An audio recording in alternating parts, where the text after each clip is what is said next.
بگاڑ سے بندہ کافر ہوتا ہے، عمل نہ کرنے کی وجہ سے کافر نہیں ہوتا.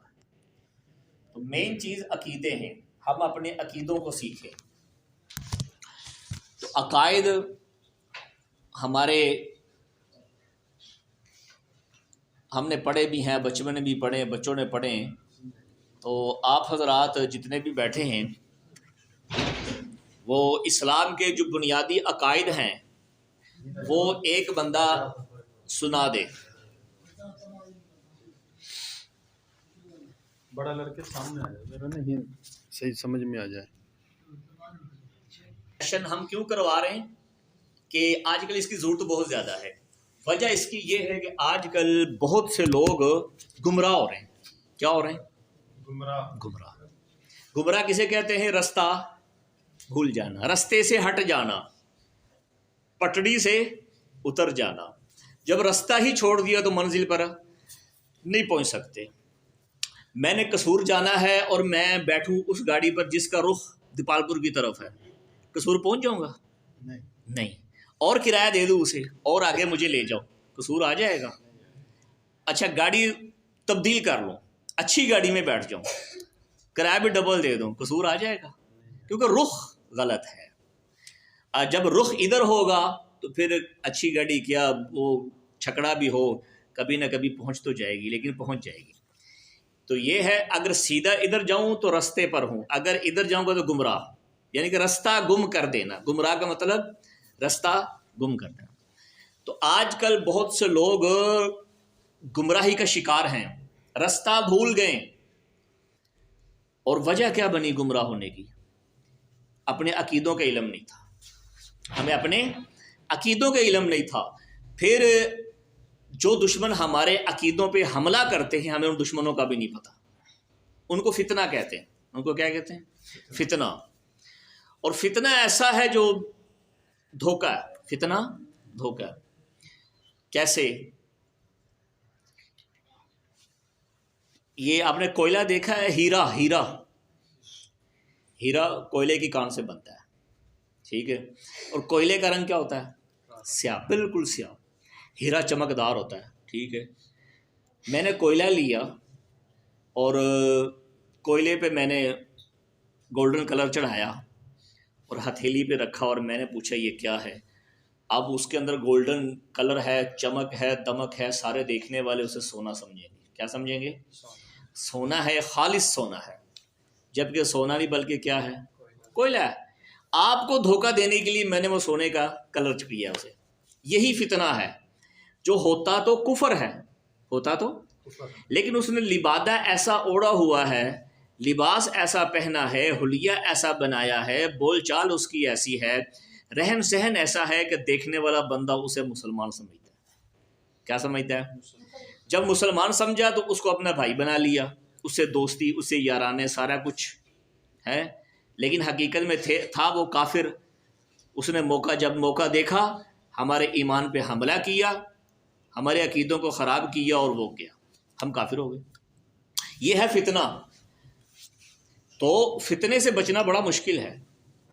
عیسائی فتنہ نہیں ہے، یہودیت فتنہ نہیں ہے. عیسائی ہمیں نظر آتا ہے، یہ عیسائی ہے، صلیب کا نشان اس کے گلے میں ہے، ووٹ کا گرجا ہے، اوپر صلیب کا نشان بنا ہے. میں جاؤں گا وہاں عبادت کرنے کے لیے؟ مجھے نظر آ رہا ہے وہ کفر ہے، میں مسلمان ہوں، وہ کافر ہے، میں نہیں جاؤں گا. لیکن اگر وہ عیسائی اپنے گرجے کو نقشہ بنائے مسجد جیسا، اوپر صلیب کی جگہ مینار بنا دے، یہاں جو صلیب کا لوکٹ پہنا ہوتا ہے اس کو نکال کے کوئی اور لوکٹ پہن لے، اللہ والا پہن لے، داڑھی رکھ لے، پگڑی رکھ لے اور اذان بھی دے اور سارا کچھ کرے، میں نماز پڑھنے چلا جاؤں گا کہ نہیں؟ چلا جاؤں گا. دھوکہ کھا گیا انہوں نے. تو جو فتنے ہیں وہ اسلام کا روپ دھارے ہوئے ہیں. کیوں؟ کہ ہمیں دھوکہ دینے کے لیے. اس لیے یہ جو واضح کافر ہیں ان سے بچنا مشکل نہیں ہے، اس فتنے سے بچنا بڑا مشکل ہے. تو آج ہمیں پہلی بات اپنے عقیدوں کا علم نہیں، دوسری بات ہمیں ان فتنوں کا علم نہیں ہے. تو کیسے بچا پائیں گے ہم، جس کی وجہ سے آج لوگ گمراہ ہو رہے ہیں. اور اللہ کے نبی نے فرمایا صلی اللہ علیہ وسلم نے، قیامت کے قریب فتنے اندھیری رات کی طرح ہوں گے. قیامت کے قریب فتنے اندھیری رات میں آپ کو کچھ نظر آتا ہے؟ کوئی رستہ، اب تو ماحول اور ہے، لائٹیں دور بھی لائٹ کچھ نظر آتا ہے، جب لائٹیں نہیں تھی کچھ بھی نہیں تھا، اور اب بھی اگر لائٹ بند ہو اور آسمان پہ ستارے بھی نہ ہو، ابر آلود ہو، گھپ اندھیری رات ہو، تو ہاتھ کو ہاتھ نظر نہیں آتا. تو فرمایا اندھیری رات کی طرح فتنے ہوں گے، پتہ ہی نہیں چلے گا. تو فرمایا آپ صلی اللہ علیہ وسلم نے ایک بندہ صبح کو مومن ہوگا تو شام کو کافر ہو چکا ہوگا، اتنی تیزی سے. اور اگر شام کو مومن ہوگا تو صبح کو کافر. اور بندہ چند ٹکوں کی خاطر، چند پیسوں کی خاطر اپنا ایمان بیچ دے گا. آج بیچنے کے لیے تیار ہے بندہ، چند پیسوں کی خاطر. آج وہ وقت ہے کہ آج ہر چیز سے سب سے زیادہ ضروری جو تحفظ کرنا ہے اپنے ایمان کا کرنا ہے. مال سے بھی ضروری ہے، جان سے بھی زیادہ ضروری ہے. آج مجھے مال کی حفاظت کا طریقہ آتا ہے، جان کی حفاظت کا طریقہ، بچوں کی حفاظت کا طریقہ، ہر طریقہ مجھے آتا ہے. نہیں آتا تو اپنے ایمان کے تحفظ کا طریقہ نہیں آتا. پہلی بات ہے میں نے اپنے ایمان کو قیمتی سرمایہ سمجھا ہی نہیں. ماں کی گود میں کلمہ مل گیا، مفت میں مسلمان ہو گئے، اس لیے قدر بھی نہیں ہے. صحابہ کو قدر تھی کیونکہ ان کو پتا تھا کلمہ پڑھیں گے تو کوڑے پڑیں گے، کلمہ پڑھیں گے تو تپتی ریت پہ لٹایا جائے گا، کلمہ پڑھیں گے تو مارا جائے گا. لیکن جب وہ کلمہ پڑھتے تھے پھر وہ ریت پہ لیٹ گئے، کوڑے کھا لیے پر کلمہ نہیں چھوڑا. آج یہاں کوئی آ جائے بندوق لے کر، ادھر مسجد میں داخل ہو جائے اور سیدھی کر دے ہمیں کہ کلمے کا انکار کر دو، کلمہ چھوڑ دو، جان بچانے کے لیے ہمیں لاکھوں مسئلے آ جائیں گے. جی جان بچانے کے لیے کلمہ کفر کہنا جائز ہے، بچا لیں گے جان، کلمہ کفر کہہ جائیں گے، اتنا صحیح ایمان ہے ہمارا. لیکن صحابہ کا ایمان پہاڑوں جیسا تھا، ان کو قدر تھی ایمان کیا ہے. ہمیں مفت میں ملا اس لیے قدر نہیں. تو بہرحال قدر کریں گے تو بچ جائے گا، نہیں قدر کریں گے تو کسی نہ کسی فتنے کے حد تک چڑھ جائیں گے، ہم شکار ہو جائیں گے. بعض کہتے ہیں جی یہ ہمارے یہاں فتنہ نہیں ہے. بھئی آپ کہیں تو جاتے ہو نا، آپ کے یہاں نہیں، آپ ہمیشہ یہیں تو نہیں رہتے، گاڑی میں سفر کرتے ہو، کسی اور علاقے میں جاتے ہو، کہیں بھی فتنہ آپ کا سامنا ہو گیا، اس نے اگر آپ کو ڈنگ مار دیا، باتوں میں لے آیا اور آپ کو عقائد کے بارے میں شکوک و شبہات میں ڈال دیا، پھر کیا کریں گے؟ ہو گئے شکار. اس لیے دفاعی نظام مضبوط، پھر آپ کہیں بھی رہیں فتنے کا شکار نہیں ہوں گے. اس لیے سبق پڑھایا جاتا ہے ہم اپنے عقیدوں کو سیکھ لیں، فتنوں کے بارے میں علم ہو جائے، بس پھر انشاءاللہ آگے کام ہی کرنا ہے، پھر ایمان محفوظ ہو جائے گا. تو ہمارے جو عقیدے جو ہم نے ان کا تحفظ کرنا ہے، جن عقیدوں کا، وہ کون سے ہیں بتا دیں ذرا، ہمیں پتہ تو چلے نا ہمارا سرمایہ ہے کون سا جو ہم نے بچانا ہے. مال کا پتہ ہے نا، یہ پیسے ہیں، سونا ہے، زیورات ہیں، تجوری میں رکھنے ہیں، یہ میرا سرمایہ ہے. تالا لگایا بڑا سا، اس کو میں نے بچانا ہے. مویشی ہیں، جانور ہیں، ان کا بڑا سا گیٹ لگایا، تالا لگایا، اوپر چار دیواری پر تار لگائی ہے، بجلی چھوڑی ہے، یہ میں نے بچانا ہے ان کو، یہ میرا سارا سرمایہ ہے. ان کو میں دودھ آگے نکال کے دیتا ہوں، چارہ لاتا ہوں، بیچتا ہوں، یہی میری کل آمدن ہے. پتہ ہے ہر بندے کو. یہ میری دکان ہے، لاکھوں کا سامان ہے، اس کے گیٹ پر 2 تالے ہیں، کیمرے بھی لگے ہوئے ہیں، اور اگر سونے کی دکان ہے تو گارڈ بھی بیٹھا ہوا ہے. پتہ ہے نا سارا. اپنے مال کا پتہ یہ قیمتی ہے، اس کو بچانا ہے. تو اب سفر بھی کرتے ہیں تو کاغذات اوپر والی جیب میں ہوتے ہیں، لیکن جو نوٹ ہوتے ہیں وہ اندر والی جیب میں ہوتے ہیں. کاغذ اندر والی جیب میں نہیں، کیونکہ کاغذ کی پرواہ نہیں، اور جس کاغذ کی پرواہ ہے نوٹ کی، وہ اندر والی جیب میں ہوتا ہے. پتہ ہے یہ قیمتی ہے. ایسے ہی ہمیں پتہ ہونا چاہیے نا کہ ہماری کون سی چیز قیمتی ہے. وہ سب سے اہم چیز عقائد ہے، کیونکہ عقائد کے بگڑنے سے انسان کفر کی طرف چلا جاتا ہے. اعمال کی وجہ سے کافر نہیں ہوتا. کتنے لوگوں نے نماز نہیں پڑھی مغرب کی، کافر تھوڑے ہوئے ہیں، گنہگار ہوئے ہیں، بس کافر نہیں ہوئے. تو عقیدہ ایسی چیز ہے جس کی وجہ سے بندہ کافر ہو جاتا ہے. اب وہ عقیدہ ہے کون سا، کون سی عقیدے ہیں ہمارے اسلام کے اندر، کن کو بچانا ہے ہم نے، ان کا پتہ ہونا چاہیے کہ نہیں چاہیے. اس لیے یہ کورس کروائے جاتے ہیں. پتہ ہوگا آپ کو، تھوڑا سا میں اشارہ دوں گا، آپ سب بتا دیں گے. ہم نے بچپن میں پڑھے ہوئے آمنت باللہ اب آ گئے نا، بس وہ ذہن میں نہیں. لیکن یہ کورس اس لیے کروایا جاتا ہے کہ میں نے ان چیزوں کو بچانا ہے انشاءاللہ. آمنت باللہ و ملائکتی و کتبی و رسولی والیوم الآخر والقدر خیرہ و شرہ من اللہ تعالی. 6 ہو گئے. والبعث بعد الموت. 7 عقیدے ہمارے پڑھے ہیں نا سب نے. یہ عقیدے ہیں. ان عقائد میں اگر ایک بھی نکال دیں مسلمان رہیں گے ہم؟ اللہ کو نکال دیں درمیان سے، کتابوں کا انکار کر دیں، رسولوں کا انکار کر دیں، آخرت کا انکار کر دیں، کوئی بھی مسلمان نہیں رہے. تو عقائد، اور ایک بات اور ذہن میں رکھیں، عقائد کے اندر 100% درستگی ضروری ہے. عقائد کے اندر 100% درستگی ضروری ہے. یہ قانون ذہن میں رکھنا. عقیدے کے لیے عقیدے کا 100% درست ہونا ضروری ہے. عقیدے کے بگاڑ سے بندہ کافر ہو جائے گا. نمبر 2، عقیدے میں شک شبے کی گنجائش نہیں ہوتی. عقیدے میں شک شبے کی گنجائش نہیں ہوتی. نمبر 3، کسی بھی بندے کا مسلمان یا کافر ہونے کا فیصلہ کہ یہ آیا یہ مسلمان ہے کہ کافر ہے، یہ عمل کی وجہ سے نہیں ہوگا بلکہ عقیدے کی وجہ سے ہوگا. اس کی وجہ سے ہم نے اگر کسی پر مسلمان ہونے کا فتویٰ لگانا ہے یا کسی پر کفر کا فتویٰ لگانا ہے تو کیسے پتہ چلے گا؟ اس کے عقیدے سے پتہ چلے گا، عمل سے. عمل تو اب عیسائیوں نے بھی نماز نہیں پڑھی مغرب کی، مسلمانوں نے بھی نہیں پڑھی. عمل سے نہیں پتہ چلتا، عقیدے سے پتہ چلے گا. تو عقیدے کے بارے میں 3 چیزیں دوبارہ ذہن میں رکھ لیں. عقیدے کا 100% درست ہونا ضروری ہے. عقیدے میں شک شبے کی گنجائش نہیں ہوتی. کسی بھی بندے کا مسلمان یا کافر ہونے کا فیصلہ اس کے عقیدے کی وجہ سے ہوگا، نہ کہ عمل کی وجہ سے. اب مثال کے طور پہ پاس ہونے کے لیے کتنے نمبر چاہیے 100 میں سے؟ 33 نمبر آ گیا، اگلی کلاس میں داخلہ ہو گیا، بندہ اگلی کلاس میں جانے کا اہل ہے. 33 نمبر آ گئے، 100 ضروری نہیں.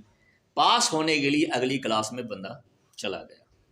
ایسے ہی جنت میں جانے کے لیے نماز ٹوٹی پھوٹی صحیح کچھ 33-40% ہو گئی، کام چل جائے گا کیونکہ وہ غفور الرحیم ہے، بخشنے والا ہے. تو بخشا کس کو جاتا ہے؟ گناہوں کو، کمی بیشی کو معاف کیا جاتا ہے، تو کام چل جاتا ہے. لیکن اگر بندہ کہے میں قرآن کی 114 صورتوں میں سے 113 صورتوں پر ایمان لاتا ہوں، ایک صورت پر ایمان نہیں لاتا، کام چل جائے گا؟ عمل میں کام چل گیا، عمل ٹوٹا پھوٹا، نماز ٹوٹی پھوٹی، جیسے وہ 33 نمبر آ گئے، پاس ہو گیا، نماز ٹوٹی پھوٹی، روزہ ٹوٹا پھوٹا، حج جیسے بھی کیا ٹوٹا پھوٹا کیا اس نے، کام چل جائے گا. لیکن اگر روزوں کا انکار ہی کر دے، اب عقیدہ بگڑا، اب وہ مسلمان ہے.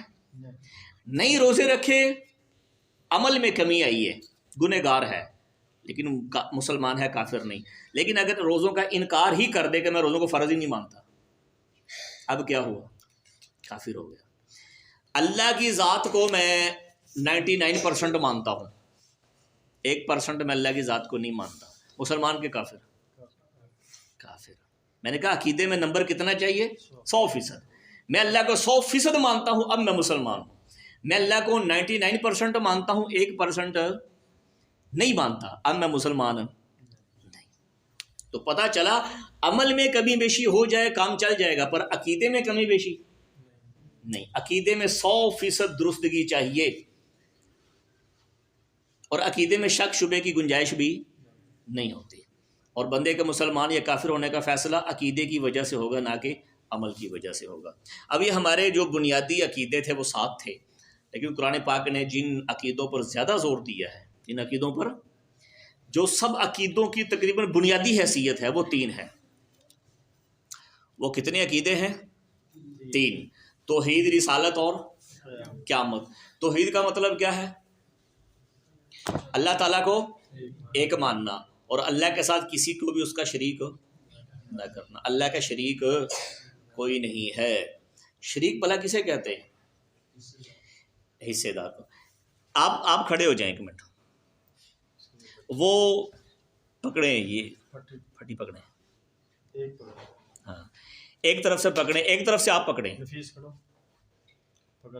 یہ دونوں پھٹی اٹھانے میں کیا ہے؟ ایک دوسرے کے شریک ہیں. اسے کہتے ہیں شریک. ایک کام کو 2 بندے مل کے کریں، ایک کام کو 2 مل کے کریں، یا 3 مل کے، 4 مل کے کریں، یہ کیا ہے؟ ایک دوسرے کے شریک ہیں. پر اللہ کا شریک کوئی نہیں. بس ٹھیک ہے، رکھ دو. میں نے شراکت کی مثال سمجھانی تھی آپ کو. شریک اسے کہتے ہیں کہ ایک کام کو 2 جنوں نے کیا ہے، لیکن اللہ کے ہاں اللہ خود ہی کرتا ہے، کوئی اور. زمین آسمان کا مالک اللہ ہے، بیٹے بیٹیوں دینے والا اللہ ہے، صحت تندرستی دینے والا اگر کوئی اور بھی شامل کر لیے تو وہ کیا ہو گیا؟ شریک ہو گیا، تو پھر وہ توحید نہ رہی۔ تو توحید کا مطلب ہے اللہ تعالیٰ کو ایک ماننا اور اللہ کے ساتھ کسی کو بھی اس کا شریک نہ کرنا۔ رسالت کا مطلب کیا ہے؟ اللہ تعالیٰ نے انسانوں کی ہدایت کے لیے انبیاء کا سلسلہ شروع فرمایا۔ یہ انبیاء کا آنا کیوں تھا؟ انسانوں کی ہدایت کے لیے تھا۔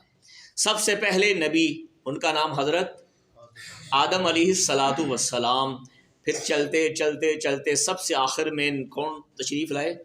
حضرت محمد صلی اللہ علیہ وسلم، جو نبی اور رسول بن کے آئے اور ساتھ ساتھ آخری نبی بن کے آئے۔ کیا بن کے آئے؟ پہلے جو نبی تھے، بعض نبی تھے، بعض رسول اور نبی دونوں تھے، لیکن آخری نہیں تھے۔ یہ آخری ہونے کا جو اعزاز اور سرٹیفکیٹ، جو تاج ہے، یہ آپ صلی اللہ علیہ وسلم کو اللہ نے عطا فرمایا ہے۔ تو اس عقیدے کو کہ آپ صلی اللہ علیہ وسلم نبی بھی ہیں اور رسول بھی ہیں اور آخری رسول ہیں، اس عقیدے کو عقیدہ رسالت کہتے ہیں۔ اور قیامت کا مطلب کیا ہے؟ جی، جنہوں نے پڑھا وہ نہ بولے۔ امتحان مقصود نہیں، یہ ہے کہ ہمیں تھوڑا سا احساس ہو کہ یار یہ چیزیں تو سیکھنے والی تھی۔ نماز پڑھنا اچھی بات ہے، روزہ رکھنا، لیکن عقائد پہلے ہیں، کیونکہ پہلے بنیادیں ہوتی ہیں، عمارت بعد میں بنتی ہے۔ ہم نے کوئی بھی مکان بنانا ہے تو پہلے بنیادیں، بعد میں تعمیر کرنی ہے، پھر ایک منزل، دوسری منزل، تیسری منزل، چوتھی، جتنی مرضی، لیکن پہلے بنیادیں۔ اور اگر بنیاد ہی نہیں تو پھر منزل قائم رہ سکتی نہیں، گر جائے گی۔ جڑیں نہ ہو تو درخت کھڑا رہ سکتا ہے، شاہرگ نہ ہو بندہ زندہ رہ سکتا ہے۔ عقائد کی حیثیت بالکل اسی طرح ہے دین اسلام کے اندر، عقیدے پہلے، عمل بعد میں۔ اور اگر عقیدوں کا علم نہ ہو تو پھر عمل کھوکھلے رہتے ہیں۔ تو قیامت کسے کہتے ہیں؟ کہ اللہ تبارک و تعالیٰ نے جب سے اس کائنات کو بنایا ہے، بنانے سے پہلے اس کے ختم کرنے کا فیصلہ بھی فرما لیا تھا۔ تو ایک وقت آئے گا اللہ اس سارے نظام کو ختم کر دیں گے۔ سورج، چاند، ستارے، ہر چیز، جنات، انسان، جو کچھ بھی ہے، اللہ کے علاوہ ہر چیز کو موت آئے گی، کچھ بھی نہیں ہوگا، ایک اللہ کی ذات باقی ہوگی۔ اس دن کو کیا کہتے ہیں؟ قیامت۔ قیامت کے بعد پھر وہ حشر کا میدان اور پرصراط اور جنت دوزخ، وہ بات والے۔ پہلے قیامت ہے، قیامت کے اندر سب کچھ ختم ہو جائے گا، سب کچھ۔ جس دن اللہ اعلان کرے گا من کان علی شریکن فلیاتی، سب کو موت دے کر اللہ اعلان کرے گا اب میرے سامنے ہو کون میرا شریک ہے۔ بڑے کہتے تھے میرے ایک فون پہ سارے کام ہوتے ہیں، میرے کرنے سے سب کچھ ہوتا ہے، میں نہ رہا تو کچھ بھی نہ ہوگا۔ اب کہاں ہے وہ ایڈی مار کے چلنے والے، گردن اٹھا کے چلنے والے، جن کو بڑا ناز، اپنے آپ پہ بڑا مان تھا، گردن میں سریا تھا، جھکتی نہیں تھی، اب کہاں ہے وہ؟ من کان علی شریکن فلیاتی، دوسری بار اعلان کرے گا، ہے کوئی تو میرے سامنے آئے، تیسری بار پھر اعلان کرے گا من کان علی شریکن فلیاتی، آؤ میرے سامنے، کوئی میرا شریک ہے تو کوئی ہو تو جواب دینا۔ اللہ خود ہی جواب دے گا، لمن الملک اليوم للہ الواحد القہار، آج صرف مجھ اکیلے کی بادشاہت ہے اور کسی کی بادشاہی نہیں ہے۔ یہ قیامت کا دن ہے، قیامت کو اللہ ہر چیز کو توڑ دے گا، ہر چیز ٹوٹ جائے گی، ہر چیز کو موت ہوگی، اللہ کی ذات باقی ہوگی۔ یہ ہے قیامت۔ اب میں آپ سے پوچھتا ہوں، یہ جو بنیادی عقیدے ہیں تین، ان میں سے سب سے جو بنیادی عقیدہ ان تینوں میں سے بھی، وہ کون سا ہے؟ جی بتائیں۔ ان تینوں میں سے بھی جو بنیاد کی حیثیت رکھتا ہے، عقیدہ رسالت۔ عقیدہ توحید بھی کہہ دیتے ہیں بعض حضرات۔ توحید عقیدہ بہت بڑا ہے، بہت بڑا عقیدہ توحید، لیکن توحید کا درس ہمیں ملا کہاں سے ہے؟ رسالت سے۔ اللہ کے نبی کی ذات کو درمیان سے نکال دو، آپ کو اللہ کا علم ہی نہیں ہوگا، آپ نے اللہ دیکھا ہی نہیں۔ آپ اللہ کو ایک کیوں مانتے ہو؟ رسالت کو مانا ہے، کلمہ پڑھا، اصل کو آخری نبی مانا، آپ نے بتایا اللہ ایک ہے، ہم نے مان لیا۔ تو عقیدہ رسالت، ان دو عقید، جو باقی دو عقیدے، ان کی بنیاد بھی عقیدہ رسالت ہے، جس کو دوسرے لفظوں میں عقیدہ ختم نبوت کہتے ہیں۔ دیکھو، ہم نے جنت دیکھی ہے؟ نہیں دیکھی، مانتے ہیں کہ نہیں مانتے؟ یقین ہے نا؟ کیوں مانتے ہیں؟ رسالت کو مانا۔ کس کو مانا؟ رسالت کو مانا ہے۔ قبر کی زندگی مانتے ہیں حالانکہ دیکھی نہیں، پھر بھی کیوں مانتے ہیں؟ رسالت کو مانا۔ اگر عقیدہ رسالت کو نکال دو تو قبر کی زندگی بھی گئی، جنت بھی گئی، دوزخ بھی گئی، اللہ کا ایک ہونا بھی گیا، سب کچھ گیا، پتہ ہی نہیں چلے گا۔ ہم تو اندھے تھے، کچھ نہیں پتہ تھا۔ یہ سارا کچھ کس نے بتایا؟ آپ صلی اللہ علیہ وسلم نے بتایا، رسالت کو مانا ہم نے۔ تو آج فتنہ سب سے زیادہ جو حملہ کرتا ہے اس عقیدے پہ کرتا ہے، تو اس کو پتہ ہے اس کو ختم کر دو پھر بیکار ہے۔ مثال کے طور پہ آپ نے میرا ایک ہاتھ، آپ نے کیوں کرنا، کٹ گیا، آپ پر الزام نہیں، میرا ایک ہاتھ کٹ گیا، میرا وجود ناقص ہو گیا، لیکن زندگی باقی ہے کہ نہیں ہے؟ اس ہاتھ سے میں کام چلا لوں گا۔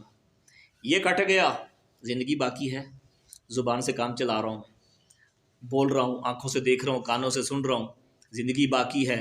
ایک پاؤں کٹ گیا، بیٹھ کے چلوں گا یا ویل چیئر پہ بیٹھ جاؤں گا، کام تو چل رہا ہے، زندہ ہوں، سارا کچھ ہے۔ دوسرا کاٹ دیا پھر بھی کام چل جائے گا۔ زبان کاٹ دی، اشارے سے آنکھوں کے اشارے سے بھی کام چلتا ہے، ہاں نہ سر سے ہل، یعنی کہ ہو رہا سارا، وجود ناقص ہو گیا لیکن زندگی باقی ہے۔ لیکن اگر کسی چیز کو بھی بندہ نہ کاٹے، صرف شاہ رگ کو کاٹ دے، کس کو؟ شاہ رگ کو۔ اب میرا یہ ہاتھ کسی کام کا ہے، یہ ہاتھ، یہ زبان، یہ آنکھ، ناک۔ اسی طرح سارے دینی جو یہ میں نے عقیدے بتائے ہیں ان میں جو حیثیت ہے نا عقیدہ رسالت کو، وہ بالکل اسی طرح جیسے ہمارے شاہ رگ ہے۔ شاہ رگ ہم زندہ ہیں تو چلے، ناقص چاہے جو بھی ہو لیکن زندگی تو ہے نا، کام تو چل رہا ہے۔ ایسے ہی یہ جو فتنے سارے ہیں ان کو پتہ ہے کہ اس انسان کے ہاتھ بازو کاٹنے کی ضرورت نہیں، اس کی شاہ رگ کو کاٹو، یہ خود بخود ختم ہو جائے گا۔ یعنی کہ اس عقیدے کو ختم کر دو تو پھر مسلمان نہیں بلکہ کافر ہو جائے گا۔ جب کافر ہوگا پھر پڑھتا رہے نمازیں، رکھتا رہے روزے، حج کرتا رہے، کوئی خطرہ نہیں ہو۔ تو پتہ چلا سب سے اہم کی کون سا عقیدہ ہے ختم نبوت۔ اس لیے آپ کو بلایا ہے کہ ختم نبوت کچھ ثواب کی محض چیز نہیں کہ نام لے لیا تو ثواب ملا یا کام کر لیا ثواب نہیں، یہ ایک عقیدہ ہے، اس کو سیکھنا ہے، پھر اس کو بچانا ہے، اور اپنا نہیں سب کے عقیدے کو بچانا ہے۔ سارے مسلمانوں کو ان فتنوں کے شکار ہونے سے ہم نے بچانا ہے۔ تو یہ صرف اس مسجد کی بات نہیں ہے اور نہ کسی مسلک کی بات ہے، یہاں مسلک کی بات بھی نہیں ہوگی، کوئی دیوبندی، بریلوی، اہل حدیث کسی قسم کی کوئی بات آپ کو نظر بھی آئے گا نہیں ہوگی انشاءاللہ، کیونکہ یہ اختلافی مسئلہ ہے ہی نہیں۔ ختم نبوت تو اتفاقی مسئلہ ہے، ختم نبوت سارے مسلک والے آپ کو آخری مانتے ہیں، اس میں کون سا اختلاف ہے؟ تو یہ ہر جگہ ہو سکتا ہے، ہر مسجد میں ہو سکتا ہے، ہر کالج یونیورسٹی میں ہو سکتا ہے، کیونکہ اس کے اندر اختلافی بات ہے ہی نہیں، بات اتفاقی ہے۔ حضور اللہ کے آخری نبی، اس میں کون سا اختلاف ہے؟ کوئی اختلاف نہیں۔ اور مد مقابل ہمارا جو دشمن ہے وہ یہ آپس کی اختلافی مسائل والے دشمن نہیں ہے، دشمن ہمارا فتنہ ہے۔ جو ہمارے مد مقابل ہمارے عقیدے پہ حملہ آور ہے وہ کون ہے؟ وہ فتنہ ہے، جس کو فتنہ مرزیت کہتے ہیں۔ فتنہ ہمارا اس سے مقابلہ ہے، ہمارا آپس میں نہیں ہے، آپس میں ہم بھائی ہیں سارے آپس میں۔ اور بھائیوں کی گھر کے اندر چھوٹی موٹی لڑائی ہو جاتی کہ نہیں ہوتی؟ اس میں کون سی بات ہے؟ چھوٹی موٹی لڑائی کی وجہ سے وہ پھر بھی ایک باپ کی اولادیں رہتے ہیں، ایک باپ کی ہی اولاد ہیں۔ کہیں بھی گھر بنا لیں، ایک بھائی ادھر رہ رہا ہے کچھ شہر میں، پھر کیا ہے؟ ایک ہی خون ہے، ایک ہی رشتہ ہے، ایک ہی باپ کی اولاد ہے۔ اور جب ان پر مسئلہ بنتا ہے تو سارے اکٹھے ہوتے ہیں کہ نہیں ہوتے؟ تو آپس میں ہوتی نہیں، ان سے کون سی بات ہے؟ ہر گھر میں ہوتی ہیں۔ تو اس لیے آپس کے اختلاف معنی نہیں رکھتے۔ ہم دیکھیں ہمارا مد مقابل دشمن کون ہے، اس کے مقابلے میں ہم سب ایک ہیں، ہم سب ایک ہیں، بس یہ عقیدہ ختم نبوت۔ انشاءاللہ آپ کو اختلافی نظر ہی نہیں آئے گا اس میں۔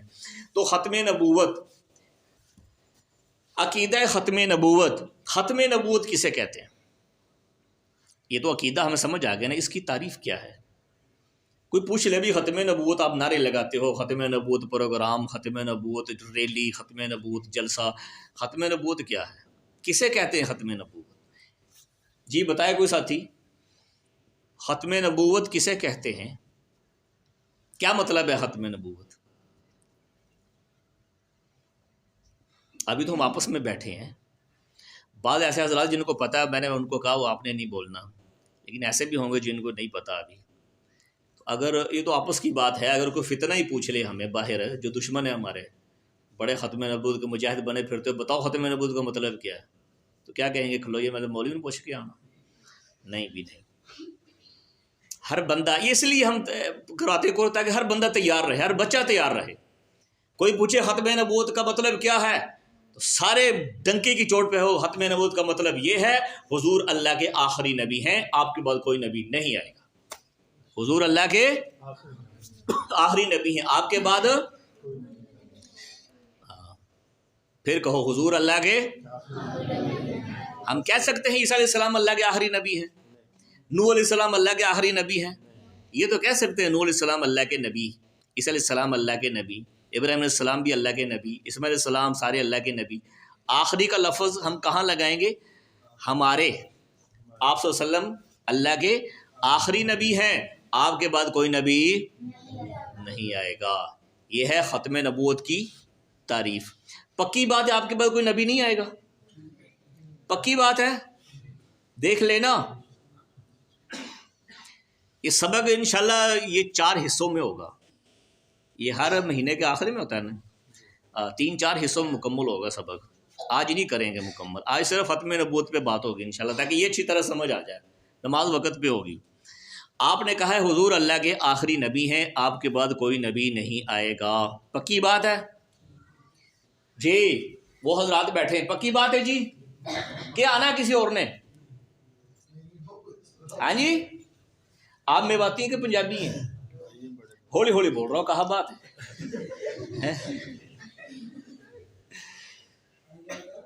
ہے. حضور اللہ کا آخری نبی، ہاں آپ کے بعد کوئی نبی نہ آئے گا.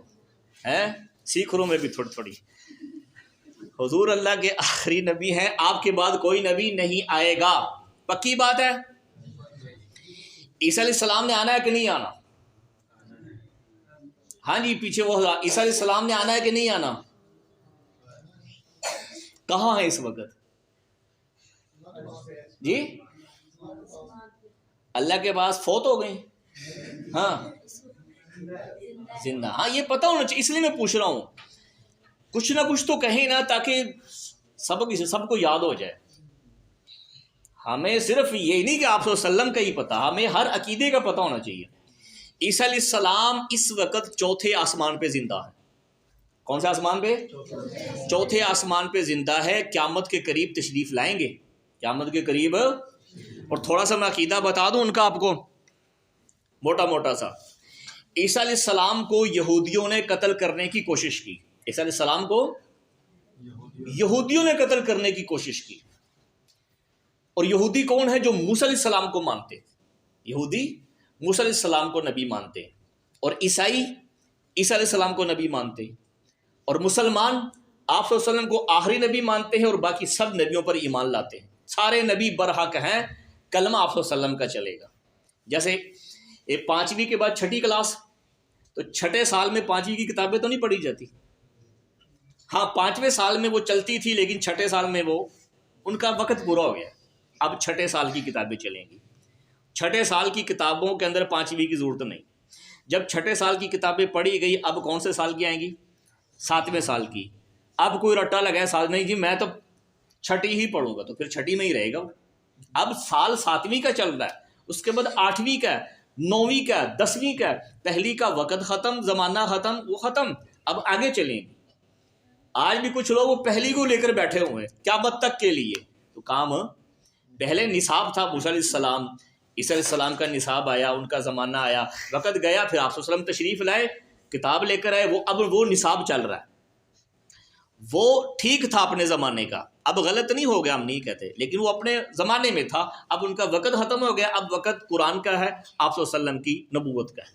ٹھیک ہے. تو موسیٰ علیہ السلام کو ماننے والے یہودی اور عیسیٰ علیہ السلام کو ماننے والے عیسائی. یہودی عیسیٰ علیہ السلام کے دشمن ہو گئے. یہودی عیسیٰ علیہ السلام کے دشمن ہو گئے اور ان کو قتل کرنے کی کوشش کی. پہلے قتل کرتے تھے وہ صلیب، یہ نشان دیکھا آپ نے ایسے صلیب کا؟ آج تو صلیب پر وہ لائٹیں بھی لگی ہوئی. آج ان کا دن تھا بڑا، آج ان کے ہاں عیسیٰ علیہ السلام کی پیدائش کا دن تھا. اور عیسیٰ علیہ السلام کو اللہ کا بیٹا بھی مانتے ہیں. ہم کہتے ہیں لم یلد ولم یولد. فیصلہ ہوگا. اللہ کا نہ اوپر کوئی ہے نہ نیچے، نہ کوئی باپ دادا نہ بھی اولاد ہے. تو یہودیوں نے عیسیٰ علیہ السلام کو قتل کرنے کی کوشش کی. پہلے قتل وہ صلیب ہوتی تھی، ایسے لکڑی کھڑی کرتے تھے، ایسے سیدھی لکڑی، اور پھر اوپر ایک لکڑی ایسے اس کے ساتھ ایسے باندھ دیتے تھے، اور پھر اس کے ساتھ بندے کو کھڑا کرتے تھے ایسے ہاتھ کر کے. جو ایسے لمبی لکڑی ہوتی تھی اس کے ساتھ دونوں ہاتھ لگا کے ادھر کیل گاڑ دیتے تھے، ادھر پیچھے لکڑی ہوتی تھی کیل گاڑ دیتے، اور جو پیچھے سیدھی نیچے لکڑی ہے اس کے ساتھ ایسے بندہ کھڑا ہوتا تھا، ادھر کیل گاڑ دی ہے، یہیں وہ کھڑا کھڑا ختم ہو جاتا تھا. یہ صلیب کا طریقہ تھا. تو عیسیٰ علیہ السلام کو قتل کرنے کی کوشش کی. جب وہ اندر گئے تو اللہ نے عیسیٰ علیہ السلام کو زندہ آسمانوں پہ اٹھا لیا، اور اندر جو بندہ گیا تھا دیکھنے کے لیے اس کی شکل اللہ نے عیسیٰ جیسی کر دی. اس کی شکل، جب وہ بندے اندر آئے انہوں نے دیکھا کہ عیسیٰ علیہ السلام یہ ہیں، انہوں نے اس کو پکڑا، اس کو سولی دے دی، اور اپنے من میں کیا سمجھا، ہم نے عیسیٰ علیہ السلام کو سولی، یہودی یہی سمجھتے عیسیٰ علیہ السلام کو سولی ہم نے دے دی ہے، اور عیسائی بھی یہ کہتے ہیں کہ عیسیٰ علیہ السلام سولی چڑھ گئے اور ہمارے گناہوں کا کفارہ کر دیا انہوں نے، اس لیے صلیب کی پوجا کرتے ہیں کہ صلیب کی وجہ سے ہمارے سارے گناہ معاف ہیں. یہ عجیب سے عقیدے ان کے. بہرحال بات میں وہ کرتا ہوں، یہودیوں نے عیسیٰ علیہ السلام کو قتل کرنے کی کوشش کی، اللہ نے عیسیٰ علیہ السلام کو زندہ آسمانوں پہ اٹھا لیا. اب وہ چوتھے آسمان پہ زندہ ہیں. قیامت کے قریب اللہ کے نبی نے فرمایا عیسیٰ علیہ السلام نازل ہوں گے 2 فرشتوں کے سہاروں سے، ساتھ 2 فرشتے ہوں گے، ان کے ساتھ ایسے آسرا کیا ہوگا عیسیٰ علیہ السلام نے. اور دمشق کے اندر وہاں جامع مسجد ہے، اس کا ایک مینار ہے مشرقی سائڈ کا، آپ کی یہ دیوار مغربی ہے، یہ دیوار آپ کی مشرقی ہے. یہاں درمیان میں باہر ایک مینار ہو، اوپر بنا ہوا، آپ کا تو نہیں بنا ہوا، تو ایسے وہ مینار آج بھی بنا ہوا ہے. اس مینار کے قریب عیسیٰ علیہ السلام مسجد کی چھت پہ اتریں گے، مینار کے قریب، اور 2 فرشتوں کے سہارے سے آئیں گے، اور انہوں نے 2 زرد رنگ کی چادریں پہنی ہوئی ہوں گی، اور ان کے سر سے پانی کے قطرے گر رہے ہوں گے جیسے ابھی غسل کیا. اور عیسیٰ علیہ السلام کون ہے؟ بغیر باپ کے پیدا ہو، بغیر باپ کے. ان کی ماں کا نام بی بی مریم ہے، اور یہ جو آستین ہوتی ہے نا، جبرائیل علیہ السلام آئے اور آستین میں ایسے پھونک ماری بی بی مریم کے، ادھر پھونک ماری، ادھر 9 مہینے کا حمل تیار. اللہ کر سکتا ہے. آدم علیہ السلام کو کچھ بھی نہیں تھا، پیدا کیا. اماں حوا کو پسلی سے نکالا ہے، جہاں سے، حالانکہ پسلی سے کوئی پیدا ہوتا ہے، یہاں سے پیدا کیا ہے. عجیب خلقت ہے. اور صالح علیہ السلام کی اونٹنی کو پہاڑ سے پیدا کی ہے، پہاڑ سے اونٹنی، اور اونٹنی بھی میواتی میں کہا کہ ہمیں گابن، ہاں، جو سونے والی ہو، بچہ دینے کے قریب ہو، اس طرح کی اونٹنی پہاڑ سے نکلی ہے، اور اس نے آتے ہی بچہ بھی جنا ہے. یہ اللہ اپنی قدرت دکھاتا ہے. ایسی عیسیٰ علیہ السلام کی ماں تو ہے نا، آدم علیہ السلام کی تو ماں بھی نہیں تھی، باپ بھی نہیں تھا، پھر بھی زندہ کر دیا، پیدا کر دیا. تو یہاں تو ماں موجود ہے، پیدا کرنا کون سا مشکل ہے. 9 مہینے کا حمل تیار. اب وہ پریشان کہ لوگ کیا کہیں گے، کیونکہ اولاد کے 2 ذریعے ہوتے ہیں، ایک شادی، دوسرا بدکاری. تو بدکار تو تھی نہیں وہ، اور شادی ہوئی نہیں، تو لوگ کیا کہیں گے، مریم یہ کہاں سے. تو اللہ نے فرمایا اپنے باپ کی کرنی، آپ سے پوچھیں اپنے بچے کی طرف، اشارت الیہ، اشارہ کرنا. تو قالوا کیف نکلم من کان فی المہد صبیا، جب انہوں نے پوچھا نا مریم یہ بچہ کہاں سے، تیری تو شادی نہیں ہوئی تو کہاں سے، انہوں نے اشارہ کیا بچے کی، اس سے پوچھو. انہوں نے کہا ہم اس سے کیسے پوچھیں، یہ تو ابھی بچہ ہے، دودھ پیتے ہیں، کیسے بتائے گا. ابھی وہ باتیں کر رہے ہیں تو عیسیٰ علیہ السلام بولے قال انی عبداللہ، میں اللہ کا بندہ ہوں. آتانی الکتاب، اللہ نے مجھے کتاب عطا کی ہے. وجعلنی نبیا، اللہ نے مجھے نبی بھی بنا دیا. یہ عیسیٰ علیہ السلام ہے. تو ان کو جب وہ سولی دیے جانے لگا تو آسمان پہ زندہ اٹھا لیا گیا. قیامت کے قریب وہ دمشق کی جامع مسجد کے قریب اتریں گے، پھر سیڑھی لگائی جائے گی. یہاں سے کیا لگائی جائے گی؟ سیڑھی. اوپر چونکہ ذریعہ کوئی نہیں تو فرشتوں کے ذریعے آئیں، آگے اسباب موجود ہیں سیڑھی، تو سیڑھی کے ذریعے اتر کے مسجد میں آئیں گے.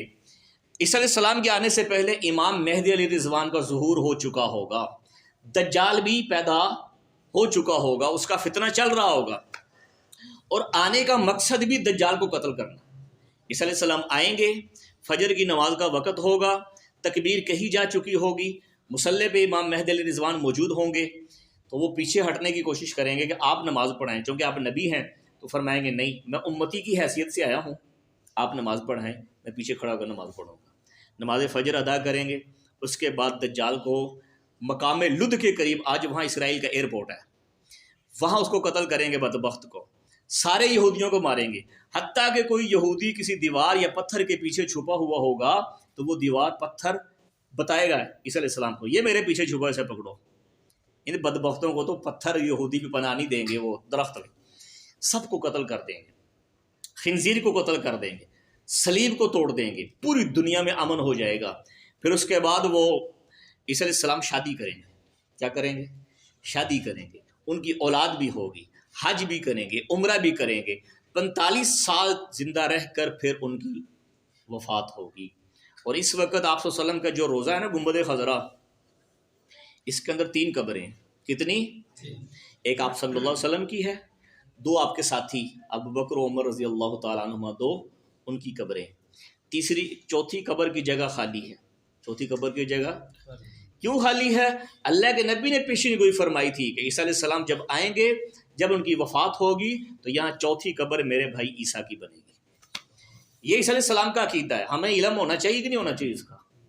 عیسائیوں کے پاس یہ چیزیں نہیں ہیں، ان کے ہاں تو وہ سولی چڑھ گئے. مسلمانوں کا عقیدہ ہے کہ عیسیٰ علیہ السلام زندہ ہے، قیامت کے قریب تشریف. وہ میں نے ضمن تھوڑی سی بات کی تھی تاکہ اس کا بھی پتہ ہونا چاہیے ہمیں. ابھی ہم نے تعریف کی تھی کہ آپ صلی اللہ علیہ وسلم اللہ کے آخری نبی ہیں، آپ کے بعد کوئی نبی نہیں آئے گا. عیسیٰ علیہ السلام نے آنا ہے کہ نہیں آنا؟ آنا ہے. جب آنا ہے تو عیسیٰ علیہ السلام بھی نبی ہیں. عیسیٰ علیہ السلام بھی تو نبی تو آ گیا، تو جو بعد میں آتا ہے وہ آخری ہوتا ہے، نہ کہ پہلا آخری ہوتا ہے. تو جو بعد میں آئے پھر آخری کون ہوئے؟ عیسیٰ علیہ السلام. تو پھر اللہ کے نبی تو آخری نہ ہوئے. ابھی آپ نے کہا تھا ختم نبوت کا مطلب یہ ہے کہ حضور اللہ کے آخری نبی ہیں، آپ کے بعد کوئی نبی نہیں آئے گا. اور ایک طرف آپ کہتے ہیں عیسیٰ علیہ السلام نے آنا ہے، کوئی بھی نہیں آئے گا اور آنا بھی ہے. کوئی نہیں آئے گا، یہ بات ہی غلط ہو رہی ہے. اور اوپر سے کہتے ہیں آنا ہے، تو جب آ گیا پھر وہ آنے والا آخری ہوتا ہے، نہ کہ پہلا آخری ہوتا ہے. تو پھر آخری کیسے ہوئے؟ یہ میں اپنی بات نہیں کر رہا، یہ فتنوں کی بات کر رہا ہوں. وہ آپ سے ایسے بات کریں گے، آپ کیا جواب دیں گے؟ جی کیا کہیں گے؟ جی میں اشراق بھی پڑھی ہے، چاشت بھی پڑھی، اوابین بھی پڑھی، مہینے بعد میں دے بھی لانا ہے، 4-5 عمرے بھی کیتے نا، میں کام ہی نہیں چلے گا. اس کا جواب دو. یہ عقیدہ ہے تو مسلمان ہو، یہ عقیدہ نہیں تو حج عمرے منہ پہ مار دیے جائیں گے، نمازیں منہ پہ مار دی جائیں گی. اس لیے آج ہمارا سارا زور ان چیزوں پہ ہے جو 43% بھی نمبر آگے تو کام چل جائے گا. اور جہاں ایک نمبر کم ہونے کی گنجائش نہیں ہے، اس کی محنت دیکھ لو کتنی ہے. ہم سوچ میں پڑ جاتے ہیں اس کا جواب کیا ہے. یہ عقیدہ ہے ہمارا، یہ ان کا سوال ہے، اور وہ کرتے بھی ہیں سوال. کہیں بھی آپ کو مل گئے یہ سوال کر دیا، انہوں نے کیا جواب دیں گے؟ یا تو آپ کہیں کہ عیسیٰ علیہ السلام نے نہیں آنا، تو پھر بھی آپ مسلمان نہیں. کہتے ہیں آنا ہے تو پھر آنے والا آخری ہوا، پھر حضور تو آخری نہ ہوئے. جب حضور کو آخری نہ مانا پھر بھی مسلمان نہیں. اور اگر شک میں پڑ گئے تو میں نے پہلے کہا تھا عقیدے میں شک شبے کی گنجائش ہے. یہ قانون ذہن میں رکھنا، 100% درست ہو، شک شبہ بالکل نہ ہو. ابھی آپ متذبذب ہیں، مذبذبین بین ذالک، لا الہ الا ولا الہ الا، نہ ادھر نہ ادھر، ایک طرف لگاؤ بات کو. جی امتی بن کے آئیں گے. اور کوئی جواب؟ جی عیسیٰ علیہ السلام امتی بن کے آئیں گے. اگلا سوال فتنے کا، میرا نہیں. میں ان کا سوال اس لیے دہرا رہا ہوں تاکہ ایڈوانس ہمیں جواب کا پتہ چل جائے ان سے ملاقات سے پہلے. اگلا سوال ان کا، کیا وہ نبی نہیں ہوں گے؟ کیا وہ نبی؟ ہم کہتے ہیں امتی بن کے آئیں گے، کیا وہ نبی نہیں ہوں گے؟ جی ہاں جی، وہ حضرات بولیں جو پیچھے بیٹھے ہیں. کیا عیسیٰ علیہ السلام نبی نہیں ہوں گے؟ اب نہیں ہوں گے، امتی بن کے آئیں گے. میں جو بات کروں، نبی ہوں گے کہ نہیں ہوں گے یہ بتائیں. ان کا سوال ہے.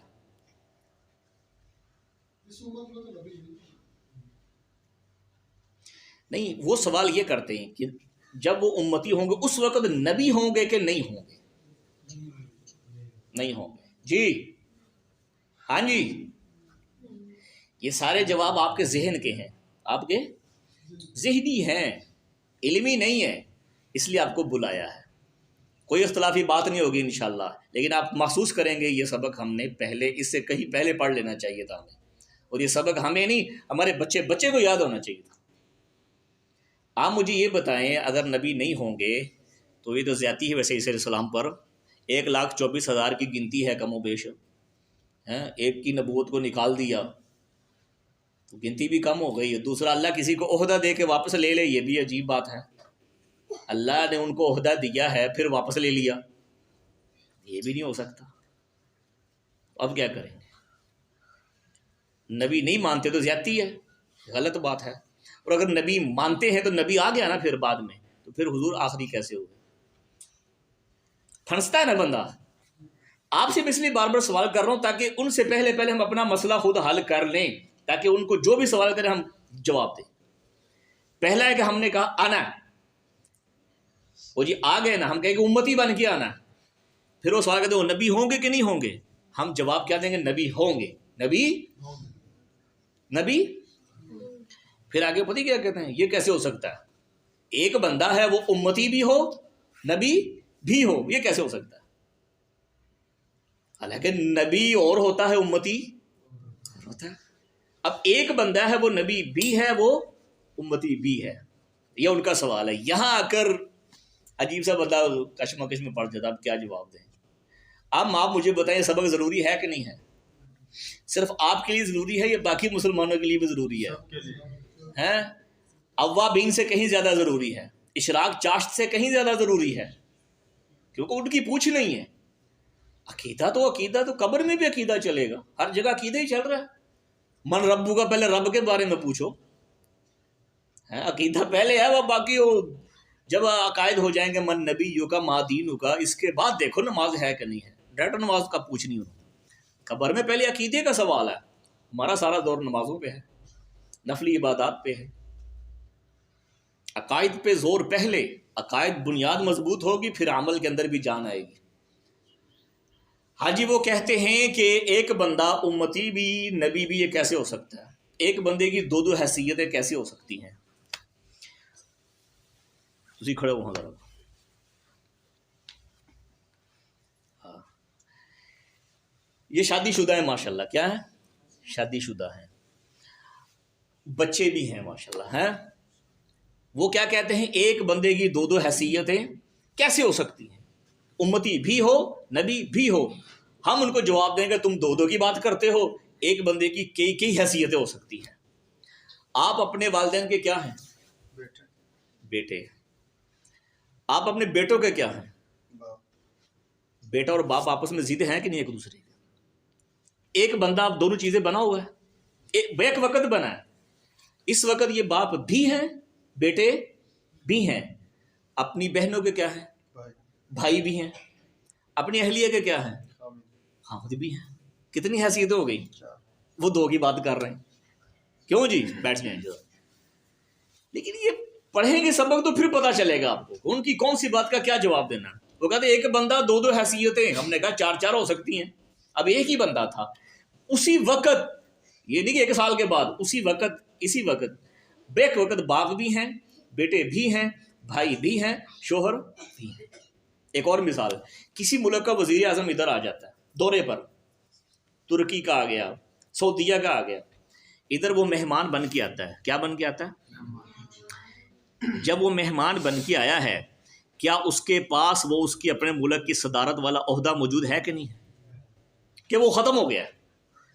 ہم کیا کہتے ہیں؟ فلاں ملک کا صدر آیا، ہاں یہاں اس کی صدارت چلے گی نہیں، یہاں تو اسی ملک کے قانون کے مطابق رہے گا، وہ جہاں اشارہ آ گیا اس کی گاڑی رکے گی، یہ نہیں کہ صدر ہے تو گزر جائے۔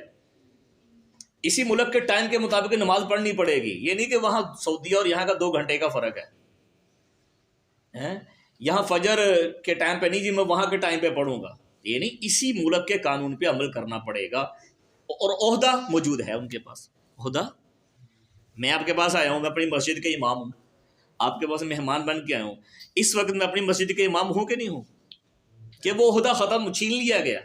بالکل اسی طرح عیسیٰ علیہ السلام امتی کی حیثیت سے آئیں گے، لیکن نبوت والا عہدہ موجود ہوگا۔ ہاں فرق یہ ہے کہ ان کی نبوت چلے گی کیونکہ ان کا زمانہ ختم ہو چکا ہے، عہدہ موجود ہے، چلے گا کیوں؟ وہ وقت نکل گیا، وہ حضور سے پہلے ان کا وقت تھا، زمانہ تھا، چلنا تھا، جب حضور آ گئے اب ان کا وقت اور زمانہ ختم، اب عہدہ باقی ہے پر چلے گا۔ جیسے میرے پاس وہ عہدہ موجود ہے لیکن میں امامت اپنی مرضی سے نہیں کروا سکتا، یہاں کا جو ٹائم ہے اسی ٹائم پہ امام صاحب جماعت کروائیں، میں اپنی مرضی یہاں نہیں کر سکتا، کیوں جی؟ بالکل اسی طرح عیسیٰ علیہ السلام امتی کی حیثیت سے آئیں گے، نبوت والا جو عہدہ ہے نا، ان کو جو نبی بنایا گیا وہ موجود ہوگا، لیکن چلے گی نبوت، چلے گی نہیں۔ اگر کہیں کہ حیثیتیں دو کیسے ہو سکتی ہیں تو چار ہو سکتی ہیں، دو کی کون سی بات ہے؟ ٹھیک ہو گیا؟ لیکن یہ بڑی لمبی چوڑی بات ہے، کیونکہ آپ نے جو تعریف کی تھی اس پر اعتراضات کا میں نے جواب دیا ہے۔ آپ تعریف یہ کریں، کون سی؟ یہ پڑھیں، حضرت محمد صلی اللہ علیہ وسلم اللہ کے آگے کیا لکھا ہے؟ آپ صلی اللہ علیہ وسلم کے بعد نہیں، وہ لکھا ہی نہیں کوئی نبی نہیں آئے گا، وہ تو پھر کہتے ہیں عیسیٰ علیہ السلام نے آنا کہ نہیں آنا۔ کسی کو نبوت نہیں دی جائے گی، کسی کو، یہ تعریف یاد کریں۔ حضرت محمد صلی اللہ علیہ وسلم اللہ کے آخری نبی ہیں، آپ صلی اللہ علیہ وسلم کے بعد کسی کو نبوت نہیں دی جائے گی۔ جب عیسیٰ علیہ السلام آئیں گے ان کو نبوت دی جائے گی؟ بات ہی ختم ہے۔ یہ تعریف یاد کریں، پہلی بھی ٹھیک تھی، پہلی بھی، لیکن اس پر اعتراضات، پھر اس کے جوابات، کتنا وقت لگا ہمارا ان کے جوابات دینے میں۔ آئندہ آپ نے تعریف یہ کرنی ہے، حضور اللہ کے آخری نبی ہیں، آپ کے بعد کسی کو نبوت نہیں دی جائے گی۔ پھر وہ سوال کرے گا مرزائی، ہاں تب پھنسائے گا ہمیں جب ہم کہیں گے نا آپ کے بعد کوئی نبی نہیں آئے گا، تو کہیں گے نبی آنا ہے کہ نہیں آنا عیسیٰ علیہ السلام؟ جب کہتے ہیں ہم آنا ہے تو وہ کہتے ہیں وہ مرزا بھی تو آیا ہے، کسی نے تو عیسیٰ بننا تھا، وہ مرزا آ گیا، عیسیٰ بن گیا، اس کو عیسیٰ مان لو۔ پھر پھنستے ہیں ہم۔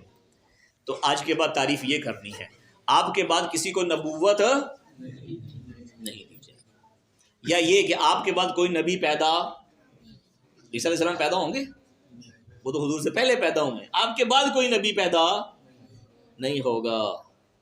یہ اب مسئلہ حل ہو گیا اس کا، اتنی سی بات تھی۔ لیکن جو پہ ہم تعریف عموماً کرتے ہیں نا اکثر ختم نبوت کا مطلب، وہ پھر ہم پھنستے ہیں، حالانکہ ہے وہ بھی ٹھیک ہے، لیکن اس کے پھر یا تو جوابات یاد ہوں آپ کو جو میں نے اتنی لمبی چوڑی بات کی ہے، ورنہ آپ یہ تعریف یاد کریں، آپ کے بعد کسی کو نبوت نہیں دی جائے گی بس، یا آپ کے بعد کوئی نبی پیدا نہیں ہوگا۔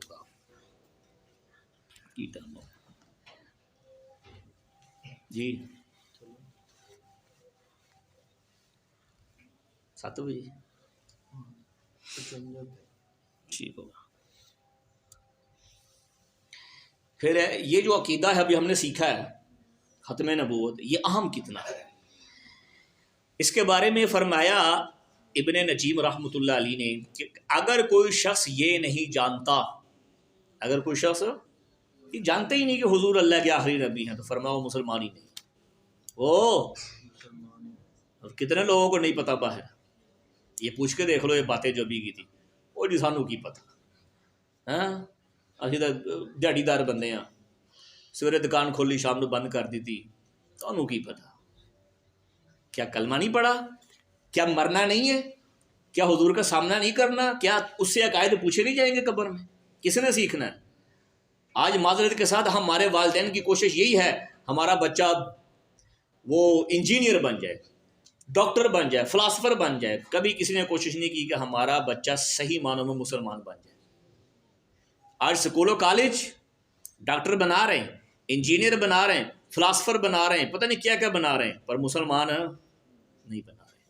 اس لیے سب سے پہلے بچوں کو مسلمان بناؤ، اس کے بعد پھر ڈاکٹر بناؤ، انجینئر بناؤ، سائنسدان بناؤ، جو مرضی بناؤ، لیکن پہلے مسلمان تو بناؤ۔ لیکن آج ہم گھر میں 4 بچے ہوں، 3 صحیح سالم ہیں، ایک بچہ تھوڑا سا ٹیڑھا دیکھتا ہے، یا ایک بچے کا تھوڑا سا دماغ موٹا ہے، یا ایک بچہ تھوڑا سا چلنے میں اس کا فرق ہے، تو پتر تو مسیطے چلا، اور باقی 3 وہ کالج میں، کوئی یونیورسٹی میں، وہ کہاں چلا گیا۔ نکارا قرآن کے لیے، اور جو سمجھدار ہے وہ